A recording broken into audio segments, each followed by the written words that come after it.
Bonjour à toutes, bonjour à tous, bienvenue à nouveau sur mon canal. Nous sommes le lundi, je vous souhaite donc à toutes et à tous une magnifique semaine et en l'occurrence là sous le soleil breton en baie de Douarnenez, donc devant ce magnifique paysage. Alors petit point actu, suite donc à cette pleine lune qui était pleine lune avec une éclipse. Alors je pense que certains d'entre vous ont vu la photo avec la petite note d'humour que j'ai fait passer, qui n'a pas toujours été comprise d'ailleurs, bon, c'est pas grave.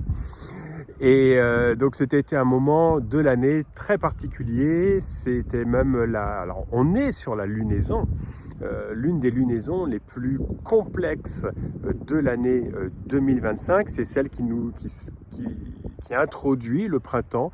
On peut même dire que c'est celle qui introduit la nouvelle année astrologique, car je vous le rappelle, pour les anciens, hein, l'année astrologique fonctionnait d'équinoxe de printemps en équinoxe de printemps. Donc effectivement, là, on n'est pas tout à fait à l'équinoxe, c'était la syzygie pré-équinoxiale, donc c'est-à-dire l'alignement de trois astres qui précèdent l'équinoxe de printemps, c'est-à-dire l'entrée du soleil dans le signe du bélier. C'était donc la pleine lune de vendredi dernier, qui en plus est accompagnée d'une magnifique éclipse de lune qui était particulièrement visible en Bretagne, enfin ou presque, parce qu'à un moment donné on a eu les nuages. Donc voilà. Qu'est-ce que l'on peut dire maintenant des événements qui se sont passés là pendant ce week-end à la lumière de cette éclipse? Il y a eu quand même beaucoup de choses. Évidemment, toutes ces choses se jouant au moment de la nouvelle lune, donc c'était le 1er mars, hein, ça avait vraiment démarré avec l'entrevue houleuse qui s'est finie de manière houleuse entre Trump et le Playmobil Kaki. Donc là, on est sur une logique, hein, on est sur une logique cyclique. Il y a quelque chose qui a démarré au moment de la nouvelle lune, qui a atteint son apogée au moment de la pleine lune. Qu'est-ce qui a été atteint au moment de la pleine lune? Eh bien, évidemment, c'est la mise en place d'un cessez-le-feu et de négociations de paix qui vont s'ouvrir, qui vont durer 1 mois. Alors, là, petit clin d'œil. Je ne sais pas si Trump, l'équipe de Donald est accompagnée d'astrologues, mais ça m'a quand même fait sourire d'apprendre qu'ils allaient se donner 1 mois pour ouvrir des négociations entre l'Ukraine et la Russie. Pourquoi ça m'a fait sourire? Eh bien, pour celles et ceux qui sont astrophiles, qui suivent un peu le mouvement des astres, il ne vous aura pas échappé que nous venons d'inaugurer une boucle de rétrogradation de Mercure qui va durer grosso modo 3 semaines. Et pendant cette boucle de rétrogradation de Mercure, l'idée c'est d'être plus dans la réflexion que dans l'action. Alors en plus il y en a la rétrogradation de Vénus, tout ça suit la rétrogradation de Mars. Mais donc là on est sur une période là un peu entre deux. Et surtout, ce que je veux vous dire par là, c'est que cette boucle de rétrogradation de Mercure, dans tout ce qui va être contrat, dans tout ce qui va être discussion, acte, nécessite une grande réflexion avant signature. Donc le fait que l'équipe américaine donne 1 mois de cessez-le-feu pour pouvoir négocier la paix, eh bien c'est 1 mois qui vont accompagner cette boucle de rétrogradation de Mercure. Et du coup, je trouve ça plutôt positif et plutôt fort à propos. Concernant l'issue de ces négociations, alors bon, je pense qu'on sera guère surpris du fait de savoir que oui, les choses devraient commencer à se calmer. Comment dirais-je? On est toujours dans le mouvement des rétrogradations, dans la boucle de rétrogradation de Mars. Même si Mars a redémarré à la fin du mois de février, a redémarré en passage direct, Mars n'est pas encore revenu sur son point de rétrogradation. Ce point-là, il va l'atteindre au début du mois de mai. Et cette configuration, donc il va se retrouver à nouveau à l'opposition de Pluton, eh bien c'est vraiment ce qui devrait marquer l'aboutissement, selon moi, l'aboutissement ultime de ce conflit en Ukraine. Donc j'ai plutôt une vision optimiste de la situation et une issue favorable. Quand je parle d'une issue favorable, c'est au moins une issue favorable concernant la paix. Après, quel sera le niveau des négociations, même si on peut avoir une petite idée que de toute façon la Russie va conserver le Donbass, va la conserver. Le Donbass a proclamé son autonomie. Donc il a juste rejoint une fédération, mais le Donbass va rester autonome sous la sphère d'influence russe, bien sûr. Je pense que l'affaire de ce côté-là, elle est entendue. Qu'est-ce qui me fait penser aussi au fait que la paix va revenir? Eh bien tout simplement parce que le cycle planétaire qui est propre à l'agressivité américaine, à l'agressivité otanienne, est en phase harmonique, est en phase sextile, est en phase décroissante. Donc ça veut dire que les États-Unis vont progressivement se désengager de ce conflit et on devrait aller sur quelque chose, sur une négociation tout à fait pacifique. Et ça, c'est vraiment la bonne nouvelle. Concernant les événements du week-end, eh bien, ils ont été quand même assez nombreux. Donc, outre la déclaration de cessez-le-feu en Ukraine, nous avons qui va aussi dans le sens d'une pacification de l'Europe. Nous avons, je ne sais pas si vous l'avez entendu, c'est une information qui est passée un peu inaperçue dans nos médias. C'est excusez-moi, je suis en train de chercher mes mots. Parce que c'est pas un renversement, mais en tout cas c'était le fait que le Premier ministre de la Hollande, donc des Pays-Bas, a été désavoué devant le Parlement par rapport au vote sur un engagement financier pour réarmer l'Europe. Vous savez, le fameux plan des 800 milliards d'euros que promeut la folle dingue de Bruxelles, et ben ce plan, au niveau de la Hollande, a été complètement rejeté.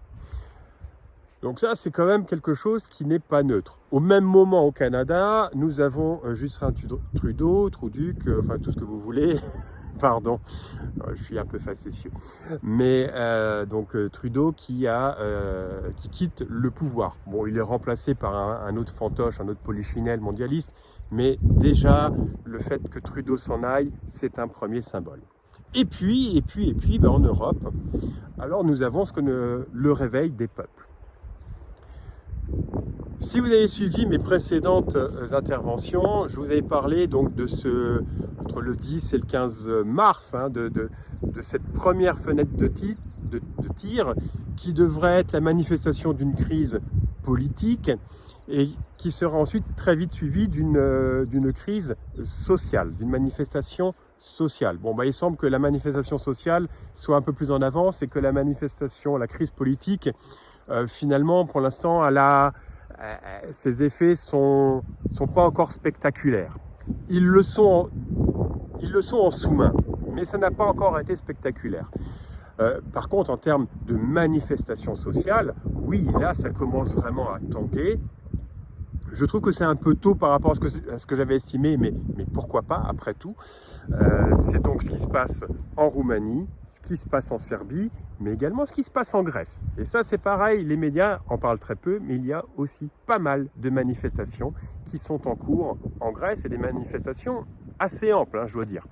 Alors, la Serbie, là, tout le monde est en train de se chamailler. Oui, c'est contre le Premier ministre pro-russe.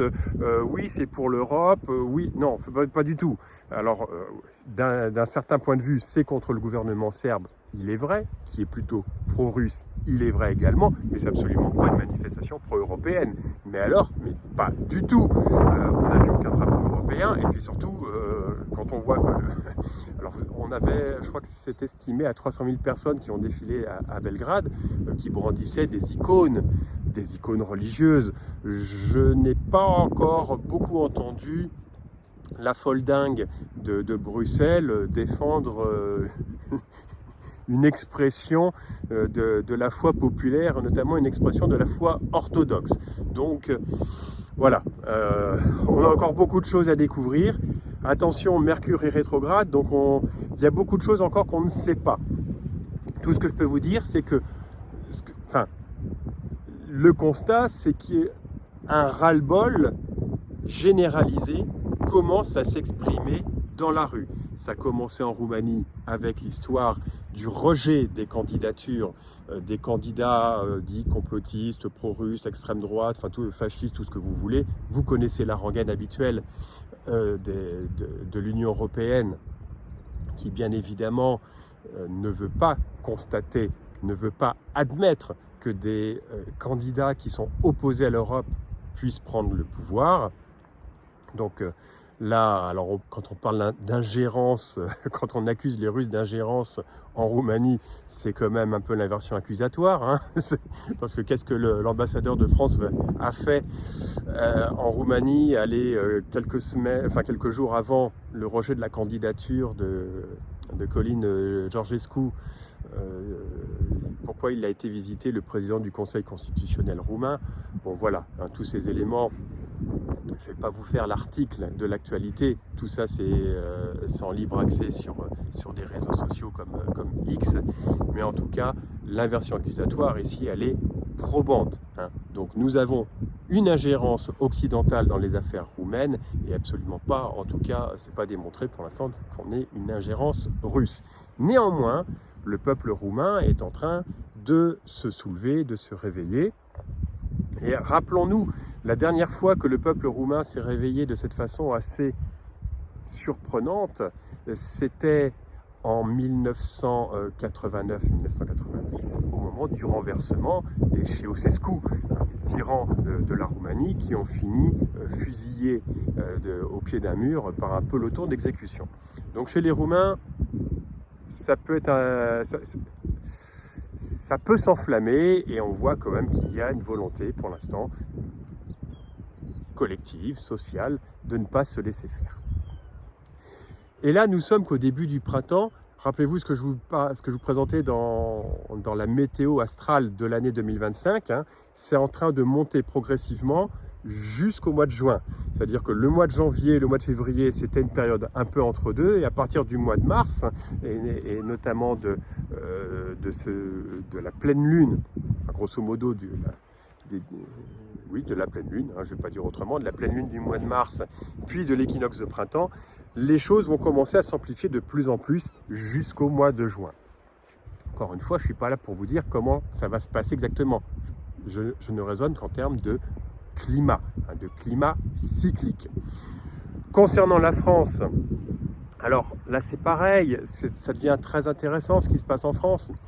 Bon, pour l'instant, Bayrou n'a pas été renversé. Je ne sais pas que je le déplore, mais de toute façon, ça n'est que partie remise. D'ailleurs, à ce sujet-là, je vais vous dire quelque chose dans quelques instants par rapport au Gros Mérou. Mais ce qui est très intéressant, c'est de voir aussi combien est constatée la peur dans le clan macroniste. Pourquoi la peur? Parce que la propagande repart bon train.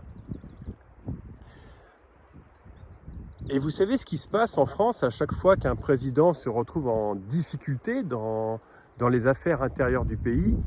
Son réflexe systématiquement, c'est de se tourner vers les affaires internationales, puisque ça fait partie de son apanage régalien. Le président de la République, en France, le président de la Ve République, a quasiment tout pouvoir sur le plan international. Donc là, il essaye de se débattre comme un petit fou pour dire « non, moi je veux la guerre, non, moi je veux la paix ». Donc on ne sait plus trop ce qu'il veut.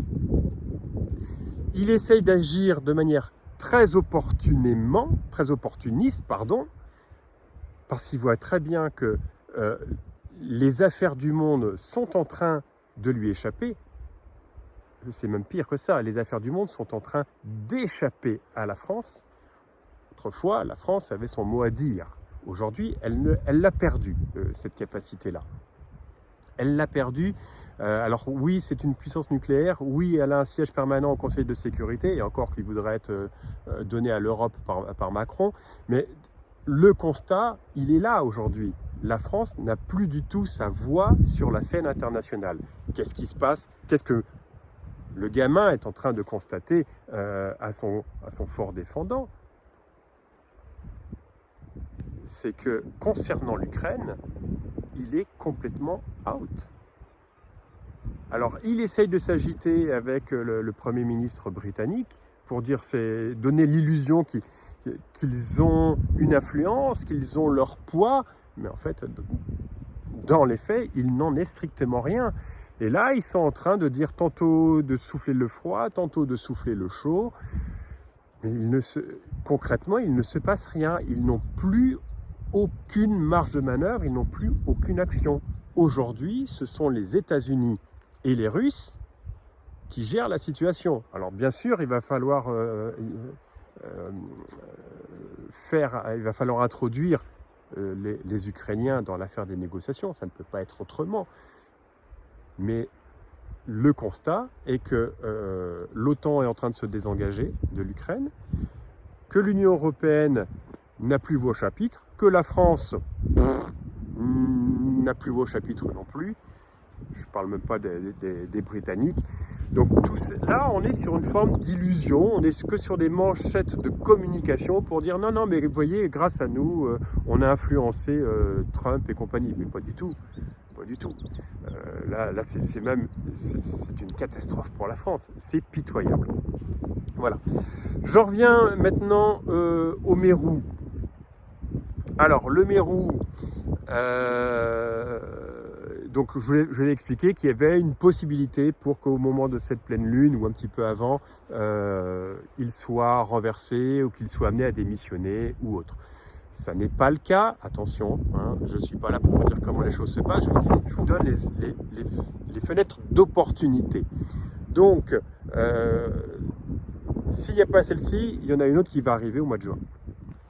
Et d'ailleurs, en faisant bosser les étudiants qui suivent mes cours sur les différents protagonistes mondialistes de nos gouvernements, on s'est tous rendu compte, c'était assez effarant d'ailleurs, assez étonnant, que le mois de juin, ils avaient tous un point sensible de leur thème qui allait être titillé. Donc, eh bien, on va leur donner rendez-vous au mois de juin, mais c'est sûr qu'au mois de juin, ça va être compliqué pour eux également. Voilà. Alors, concernant le gamin, est-ce qu'il sera démis au mois de juin? Ça fait toujours partie des possibilités. Comme je vous dis, je ne peux pas m'y engager. Ça n'est pas le travail d'un astrologue. Je peux juste vous dire que la partie va être compliquée pour lui et que s'il n'est pas démis là, de toute façon, il n'a plus de pouvoir aujourd'hui. Je ne cesserai de le répéter.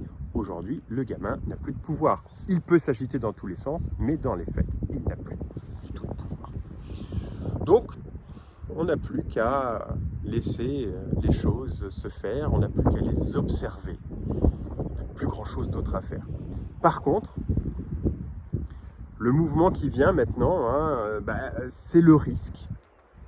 Je parle bien de risque, de la montée des manifestations, d'une crise sociale dans le pays, particulièrement en Europe.